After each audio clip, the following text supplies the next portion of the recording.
ជំរាបសួរពុកម៉ែបងប្អូនពូមីងយាតាចាហើយអរគុណជាច្រើនសម្រាប់ពុកម៉ែបងប្អូនពូមីងយាតាទស្សនានៅវីដេអូរបស់ខ្ញុំផងដែរចានេះគឺជាសកម្មភាពរបស់ខ្ញុំតែម្ដងចានៅពេលដែលខ្ញុំមានធុរៈនៅខាងក្រៅតាំងពីព្រលឹមរហូតដល់ថ្ងៃត្រង់តែម្ដងហើយបញ្ជាក់ថា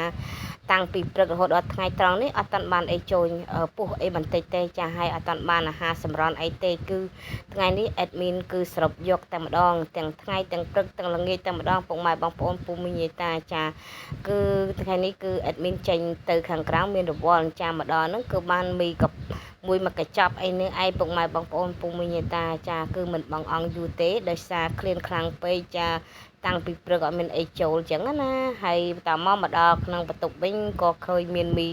ទិញតាំងពី3 4ថ្ងៃនោះមកម្លេះអញ្ចឹងក៏ចាប់ដើមដាក់ចក្រានដានទឹកដាំអីអញ្ចឹងទៅបុកផ្សំជាមួយនឹងមានពងទាមកក្របផងដែរក៏លាយឡំចូលគ្នាតែម្ដងពុកម៉ែបងប្អូនចា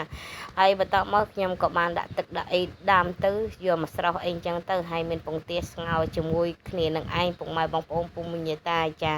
ដោយសារវាហេវខ្លាំងពេកចាមិនបងអង្គយូរឡើយចាហើយតមកមើលទៅថាទឹកយើងពុះហើយខ្ញុំក៏ចាប់ដើមយកមកស្រស់យកតែម្ដងចា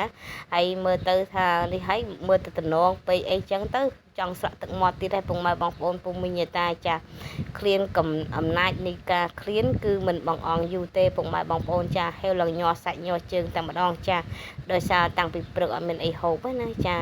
ដោយសារមានធុរៈជាបន្ទាន់ចាដើម្បីឲ្យតន់សភាពការអញ្ចឹងក៏មិនបងអង្គយូរទេមកដល់វិញគឺហេវយកតែម្ដងចាស្អីក៏ឆ្ងាញ់តែពេលនេះចាគឺកំឡុងពេលនេះអ្វីក៏ថាឆ្ងាញ់គឺឆ្ងាញ់តែម្ដងហើយជាតិអើយជាតិយកតែម្ដងណាដោយសារបានមីមួយកញ្ចប់លាយជាមួយនឹងពងទាចាស់មន់ទាមួយហ្នឹងចាចាប់ដើមស្ងោកយកតែម្ដងមិនបងអង្គយូរទេពុកម៉ែបងប្អូនឃ្លានណាស់ឆ្ងាញ់ណាស់ដោយសារមានធរៈនៅខាងក្រៅប៉ុន្តែអត់តន់ជាសាច់ការអីទេ admin ក៏មិនតន់អាចឆ្លើយតបជាមួយនឹងក្នុងវីដេអូនេះទេពុកម៉ែបងប្អូនពូមីងយាតាប៉ុន្តែខ្ញុំជឿជាក់ថាបងប្អូនមួយចំនួនតែងតែទស្សនានៅវីដេអូរបស់ខ្ញុំពិតជាដឹងថារាល់សកម្មភាពរបស់ខ្ញុំកំពុងធ្វើអ្វីហើយពុកម៉ែបងប្អូនពូមីងយាតាចាដោយខ្ញុំបញ្ជាក់ពីខាងដើមអញ្ចឹងថាវីដេអូ MMO ក៏ខ្ញុំធ្វើការងារខាងក្រៅក៏ខ្ញុំធ្វើចាដើម្បីបានលុយបានអីចំជីវិតខ្លួនឯងអញ្ចឹងណាហើយយើងកុំទុកពេលវេលាចោលច្រើនពេកអញ្ចឹងទៅអ្វីដែលយើងនៅក្មេងយើងចិត្តតែប្រឹងយកទៅចា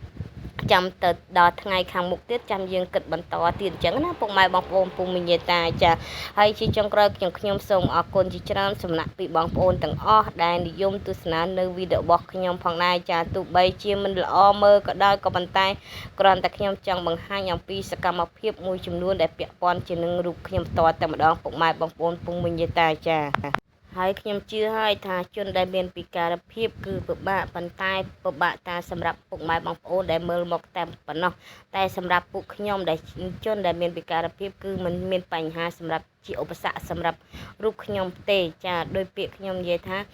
ជនដែលមានពិការភាពគឺនឹងការពិបាករកការងារធ្វើណាស់អញ្ចឹងណាពុកម៉ែបងប្អូនពូមីងយាតាដោយសារពួកគាត់មួយចំនួនក៏តែងតែយកគំនិតរបស់ខ្ញុំយកទៅគិតជំនួសអញ្ចឹងណាពុកម៉ែបងប្អូនឃើញតែសម្បកខាងក្រៅបងប្អូនគិតថាពិបាកអញ្ចឹងណាប៉ុន្តែសម្រាប់រូបខ្ញុំចាពួកខ្ញុំដែលមានពិការភាពគឺមិនជាលំបាកទេវាគឺជាជីវិតប្រចាំថ្ងៃជាការផ្លាស់ប្ដូរជីវិតដែលថាពោពេញដោយបើថានៅមួយកន្លែងអញ្ចឹងណាពុកម៉ែបងប្អូនពូមីងយាតាខ្ញុំអត់ចង់និយាយច្រើនទេពុកម៉ែបងប្អូនចាហើយនេះគឺជាសកម្មភាពដែលខ្ញុំកំពុងតែហូបមីយកតែម្ដងពុកម៉ែបងប្អូនបន្ទាប់ពីខ្ញុំមានធុរៈនៅខាងក្រៅ